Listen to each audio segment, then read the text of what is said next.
Started streaming. What's up, everyone? I'm streaming on a Monday. I know it's really weird. Never, ever, ever stream on a weekday. But since I put out a video on Saturday, I thought, okay, I'll just do a stream on Monday, and we'll see what how this rolls here. It's 4:23 here in Atlanta.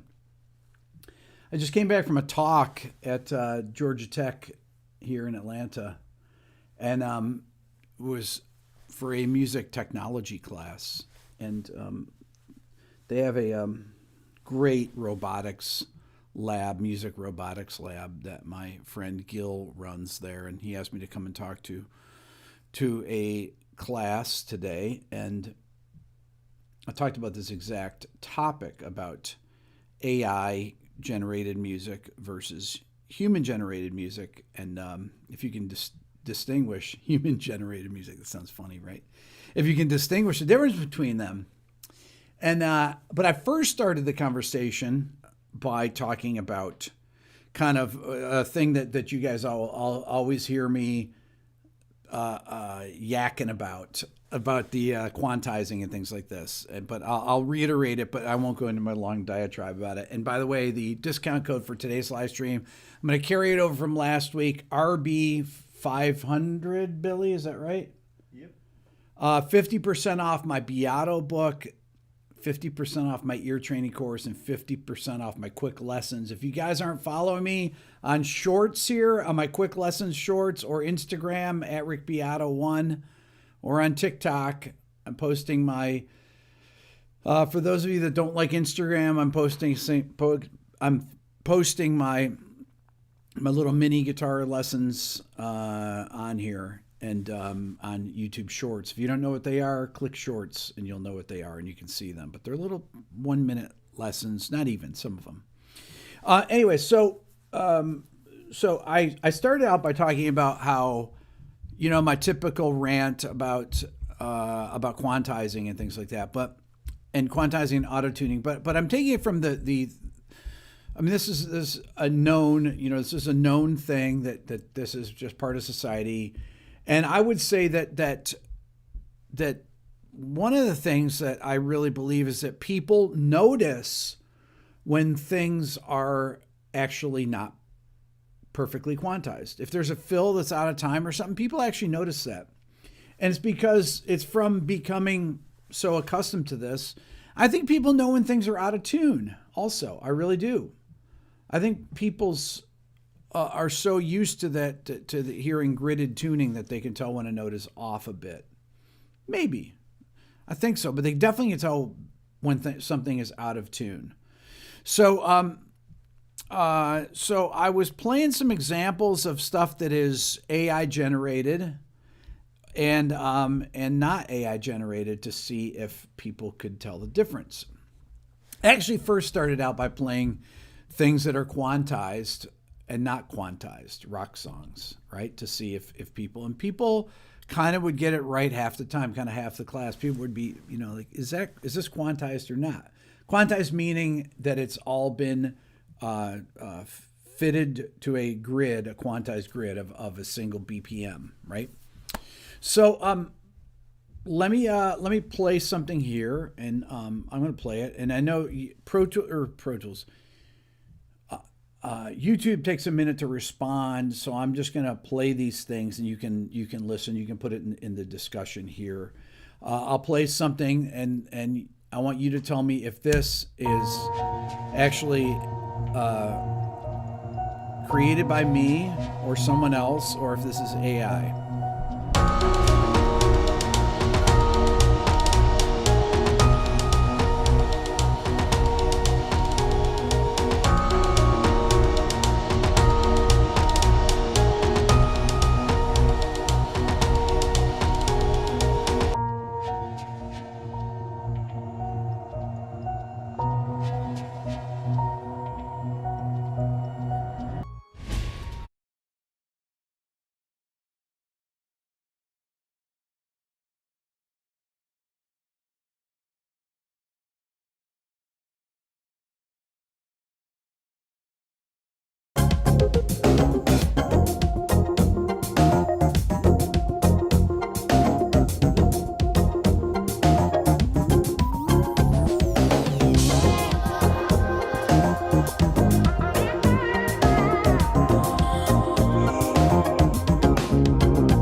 Okay, I'm going to play another one here.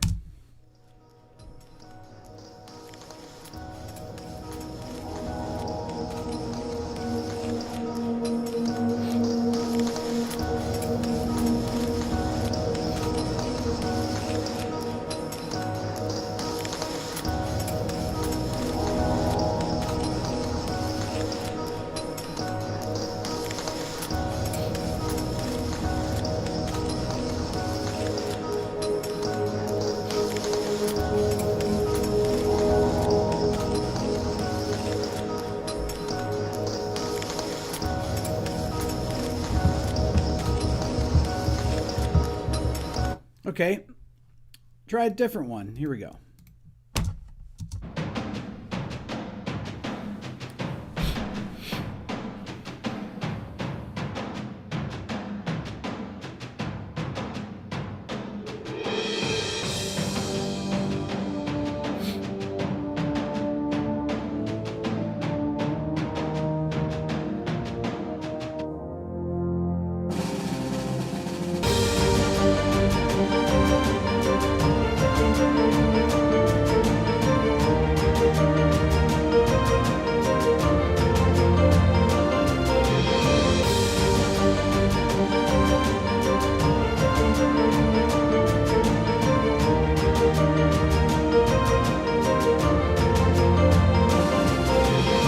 Okay, so I'm going to play another one.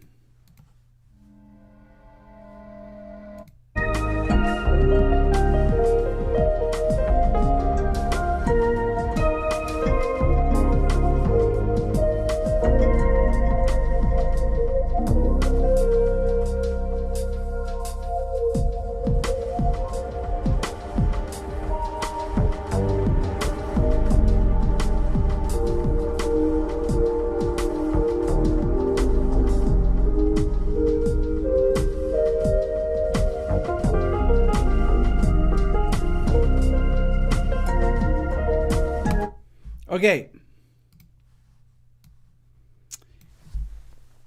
So the first one I played, it's like, what do you listen for, right?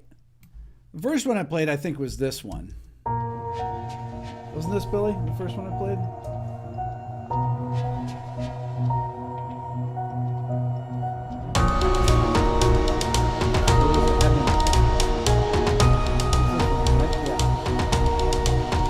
Okay, that is AI generated right there. That was not human. That was AI generated. I created that this morning. The second thing I played was this.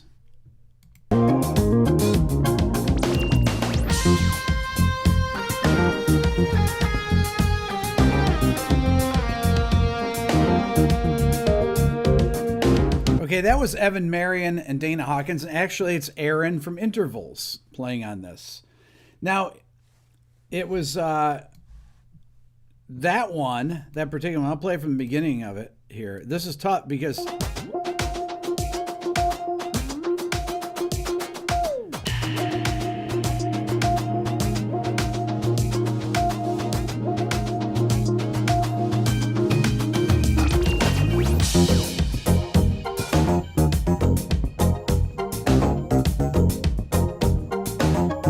That's real bass and drums right there.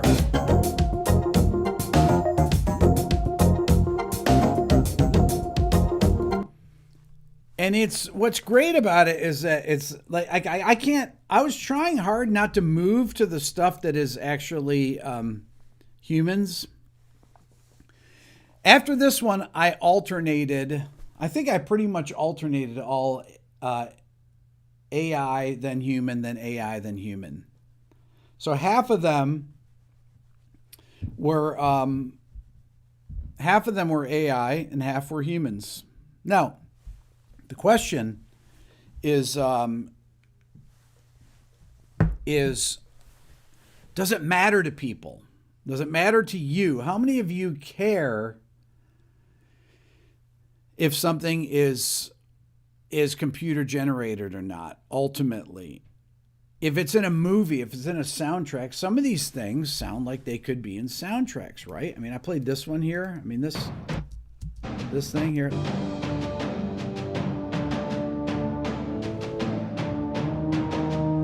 Somebody's like terrible 80s movie.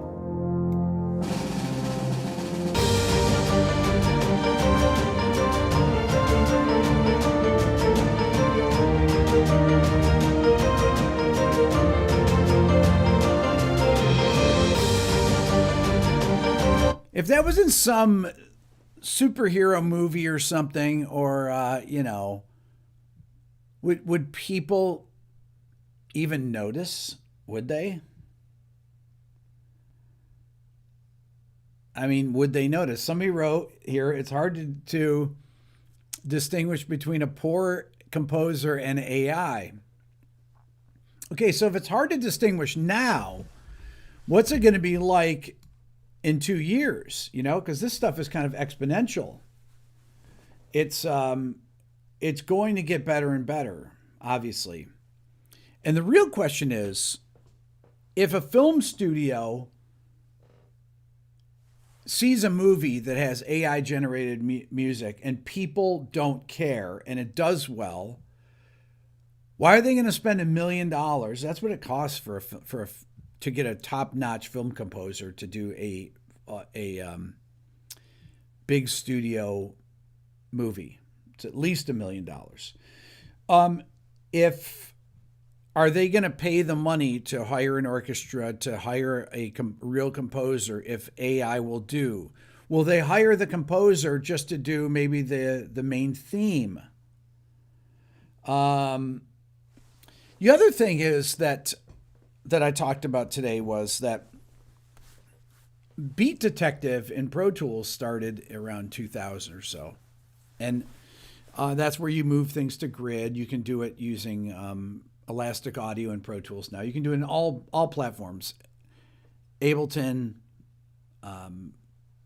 here on Logic, on a Mac, or in Pro Tools, you can all move it so it's perfectly quantized to grid. Real performance. Well, a lot of metal bands started to... Oh, and then they would lay samples. So, a lot of metal bands would lay samples. A lot of rock bands would lay samples, and they kick and snare. So you have it quantized music with a program, with a sampled kick and snare. What is the difference between that and a drum machine? Is there really a difference? And Billy, how many metal records? Are there a lot of metal records that have programmed drums? Yes. Yeah. And this became a thing because I think that people that did metal figured that, well, it doesn't really matter. We may as well use programmed drums because people can't tell the difference. And I don't think it's that people can't tell the difference. I think I think there's a few things at play. One of them is the kind of patterns most progressive metal is written by guitar players, and the type of things that they want to put, the kind of drum parts, are not necessarily things that are natural for drummers to play. I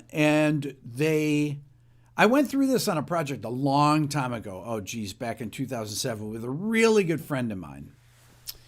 So he programmed drums for this project, and we got a great drummer to come in and play. A drummer that's out playing right now with a big group that some of you would know. Billy definitely would know him. He's a good friend of mine. He came in and played the drums, and my friend, who I won't name, was had demoitis so bad on his drum parts. And I said to him, I won't say his name, I said, dude, people can't, that's not a normal drum part. No drummer would play that. They just wouldn't. And why are you making him to stick to these things? Why are you so locked into this stuff that sounds ridiculous? But he just couldn't hear it anyway, because he had spent so much time doing guitar overdubs to these exact drum fills, all his rhythm parts, everything. When real drums were played on it, it doesn't matter how much they were edited, it didn't matter. They did not sound the same. There's still too much variation in the hi-hats and the cymbals, everything.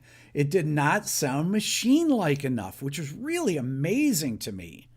That he just could not, he couldn't accept real drums in this. And this is not actually, this is something that goes way back.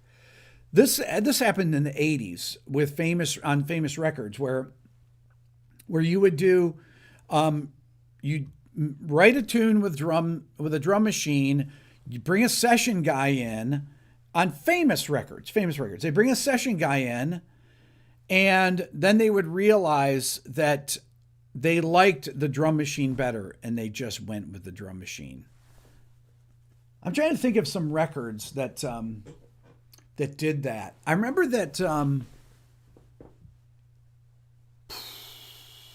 there's a song that I did for What Makes This Song Great. I'm trying to think of who it was. A big artist, and it's an old song, and this definitely must have happened. And I talked with Tim Pierce about this. He and I were talking about this, that he said this was not an uncommon thing. He come in to play on a session, and people had gotten such bad demoitis. And I'll tell you, the same thing happened to me. Oh my God, this is embarrassing to admit. I did a demo one time on a cassette, on an X15 Fostex, okay? And I was so married to the sounds of this that in retrospect sounded so horrible that this is a long time ago. It was so horrible. I went into a real studio to recut the sound, and I just could not. I'd listened to this demo so many times that nothing, like the vocal, nothing about it sounded right. And the engineer was like, "You're out of your mind. This sounds terrible." And he was right. It was horrible. And, but I just was saying, no, man, no. Are you kidding me? This is so much better, this 4-track. And I want to apologize to him now, but I don't know how to get in touch with him. It was so idiotic that I fell prey to demoitis. And later on, when I was a producer, I could relate to people that were stuck on their demos. Some of the biggest records that I worked on, that were gold records at least, had the guys had demoitis so bad. And it would get to the point where I used to think it was bad for people to do demos of songs other than acoustic demos. Now, there are records that, and this rarely happens, but I remember the first Patty Griffin record. I don't know if you guys know Patty Griffin. If you don't. But her first record that was acoustics that has a song Moses on it. Oh my God. It's one of my favorite songs. My friend Jim was her A&R guy, and he was the head of A&R at A&M Records. He signed her, and they spent money making an entire record. And he said, and this is really unusual, he was like, "No, the acoustic record, your demos are better. We're going to put that out." Now that never happens. That never happens. And that did not happen because of, I honestly, I never heard the record that they cut. I just know the record, and it is, but Living with Ghosts is the record, and it is a phenomenal record. If you didn't know Patty Griffin, if you don't know that record, hold on, let me see if I can, I want to see what year it came out here. Let's see, Patty, you guys probably, Patty Griffin, let's see here. Came out in 1996, Living with Ghosts. So 96. Oh my God. Amazing record. But this never happens where people think that where the A&R guy will actually take the demo. This is kind of the reverse thing. We'll take the demo over the one that they spent a ton of money on, because major labels always go with not always go with the one that they spent the money on, that they're personally invested in, because the demos typically are done by the artist. And so they don't want to admit that they had no input in the record unless they're a really great A&R person. Jim was a great A&R person. And he just knew that they needed to put this record out. Man, is it a good record. This is I'm going to play a little bit of this song. Oh my God. Hold on. Let's see if you can hear this. I'll just play it on here. It's check this out. This is the song Moses. Listen to this melody. So good.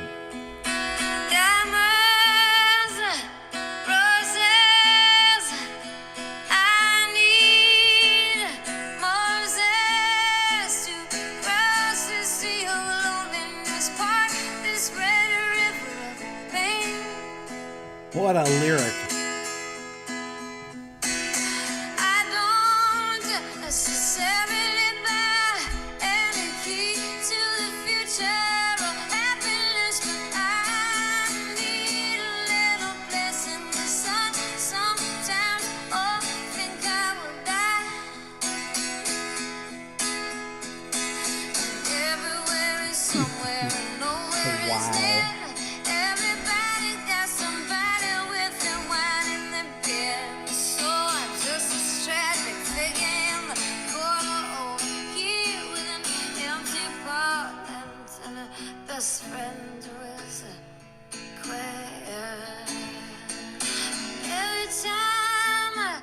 My God.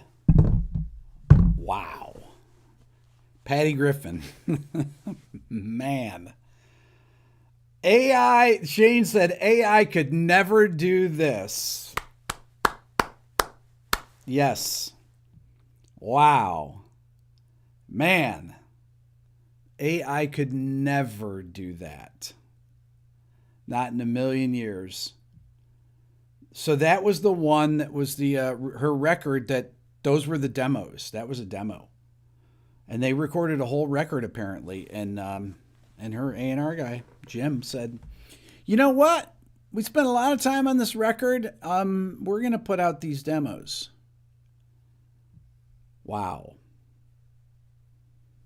Man, that is amazing. And if you don't know that record, Living with Ghosts, you should definitely check it out. It is incredibly good. Incredibly good. That song was called Moses. It's the first track on the record, but the whole record is great. Those of you that follow Nashville songwriting know that Patty Griffin's a famous songwriter and everything, had a lot of hit songs and things like that. And she's just a fabulous, fabulous singer.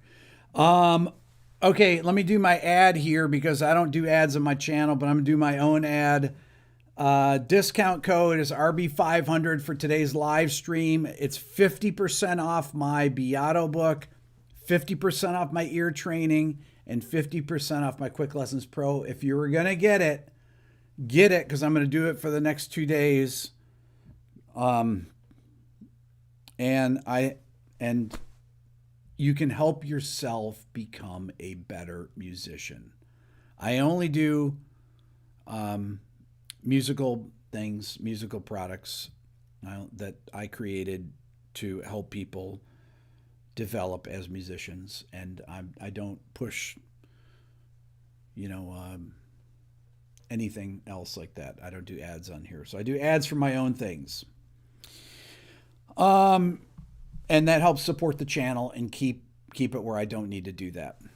But getting back to Shane's comment, AI could never do that. No, they could never do that. I mean, I can play a lot of songs that AI could never do. But somebody says AI could never do that yet. All that data is quantifiable. It just takes time. You know what? That could be true. You don't. You never know. You do never know. So the lab that I at Georgia Tech, that I did my talk at, they have a robotics lab, and they have and Gil, who runs the program there, has an improvising robot. And I won't talk about it now because I'm going to do a video about it in not maybe next month. I'm going to do a video about it. Actually, I'm going to go film it, so I don't want to talk too much about it right now. But it's an improvising robot that actually listens to, with a microphone, somebody plays with it, and it reacts to it, and it improvises on a vibraphone. Okay, the robot does, the AI does, and it analyzed a bunch of solos. I'll talk more about that later, but it's an improvising robot. So it will, how good will it get? We don't know, but a lot of this stuff that I'm talking about that could be film scoring or that are drum loops and these kind of background music to big Hollywood action movies. I mean, could you really tell the difference? I think that some people, I think a lot of people wouldn't even notice. And worst part about it is that I think a lot of people might not care. I don't know. I may be wrong. But if they don't notice, why are they going to care, right? But it's a really interesting topic. I'm fascinated by it. I've been listening to a lot of AI generated music, and I'm curious to see kind of what happens. I'm really fascinated by this topic. Curious to see where we are. I mean, it's come a long way in the last couple of years, so I'm really curious to see where we are in the next 2-3 years. I think it will improve. Am I going to want to listen to it? Well, I was listening to Brahms' First Symphony yesterday, which I hadn't listened to in a long time, and it's amazing. And so I like to go back and listen to old music too. So, anyways, all right. So that's it for today. Discount code RB500, 50% off my Beato book, 50% off my ear training course. Never do 50% off that, and 50% off my quick lessons guitar course. You can always donate to the channel. There's a donation link in there if you're not a musician and you don't want to take advantage of any of those things. I have things in my store as well that you can purchase if you've already purchased those things. You want to support it, but greatly appreciate it. If you haven't checked out my video that I did on the top 2-chord songs of all time, check it out. I had Mary Spender and Rhett on it. For those of you that know Mary, if you don't know Mary, you should definitely know Mary. So anyways, great seeing everybody on this Monday. Have a great rest of your week. Take care.